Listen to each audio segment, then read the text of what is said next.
is on. Arkansas football begins in 88 days.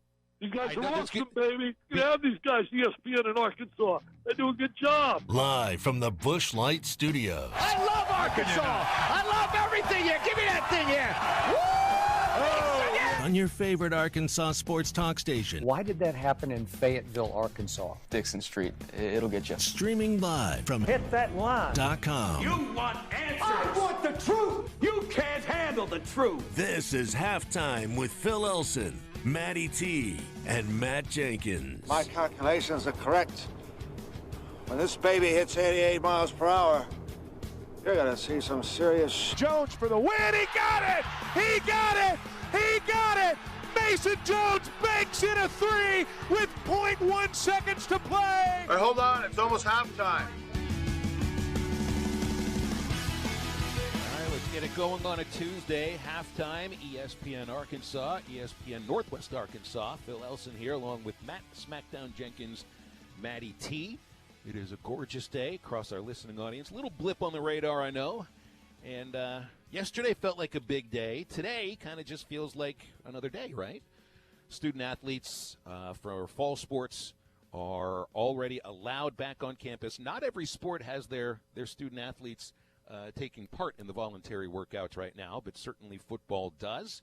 I guess the novelty's sort of worn off already after just one day of voluntary workouts. It's just good to know the guys are back on campus, back inside the facilities, and hopefully staying as socially distant as they possibly can as they get through these voluntary workouts. Sam Pittman was on Paul Feinbaum yesterday, had some sound to play from that as he described what these new guidelines are like to work the team out. We got some sound bites from the head Razorback football coach. Of course, it is today is a very interesting day, I think, for Arkansas because all three of the major sports that we talk about, baseball, basketball, football, they got verbal commitments yesterday, all three of the sports. We did we break the news, Smackdown, about Justin Smith yesterday? I thought we did. Right. Well, it wasn't us. It was somebody else. We just relayed the information along our airwaves. We were probably the first ones on radio to do it, I would guess. We did it the best. Yes. Man, it's been twice now in the last 3 days that we've been on the air that we have been the first to report news that somebody else reported on Twitter or just, and we happen to be the first to tell you. Halftime, you're home for secondary breaking news. So, I mean, does it mean something's going to happen today? Is there going to be some, amazing development? Let's do it. Because on Friday, it was the announcement that Arkansas could schedule UCA and Arkansas State. Yesterday, it was Justin Smith, the now maybe we get Indiana Hoosier. Maybe we get the Isaiah Joe news today. Ooh, that would be the next one, right? I saw where what's his name, Sadiq Bey, one of the stars for Villanova, informed Jay Wright yesterday that he is staying in the draft. He's not going to pull his name out. So that's 2 months before he has to. We were kind of wondering about that yesterday. Does this Justin Smith news have anything to do with Isaiah Joe's decision as to stay in the draft or pull him out? And from what we heard from good sources, no. These two things do not go together. So, that begs the question.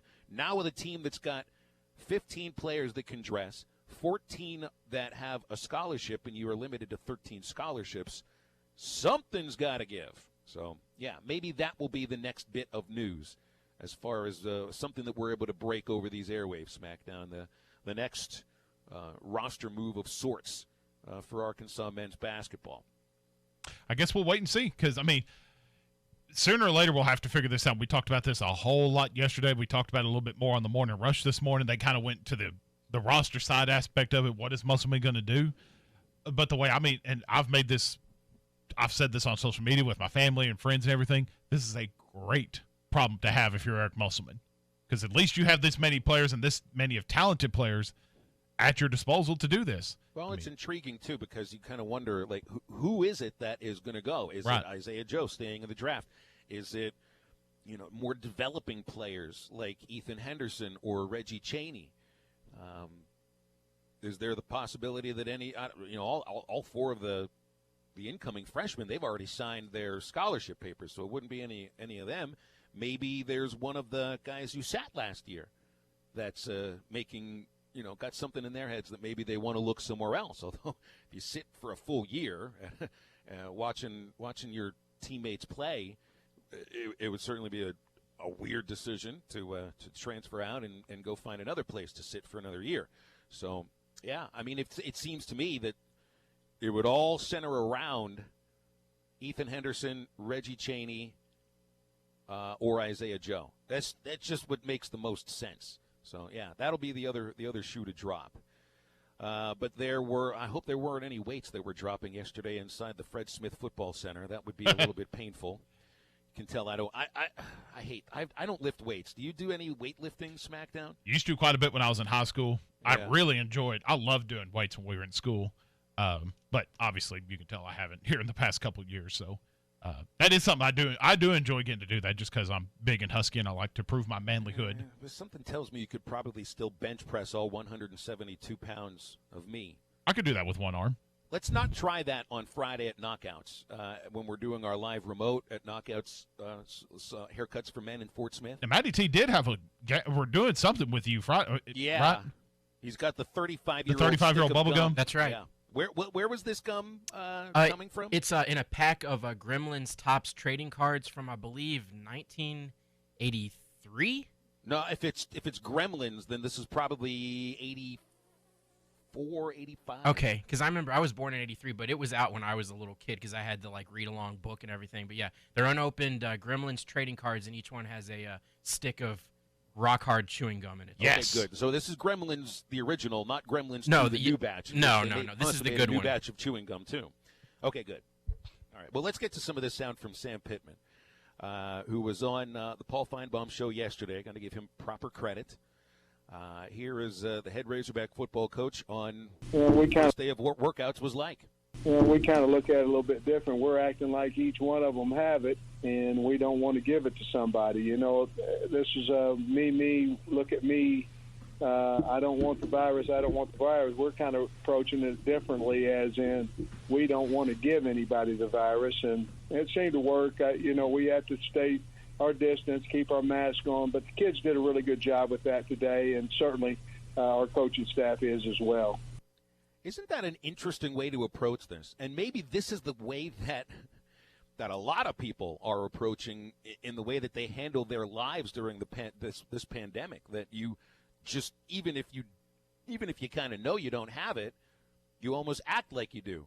That's why you're wearing a mask inside stores. That's why a lot of people are wearing gloves.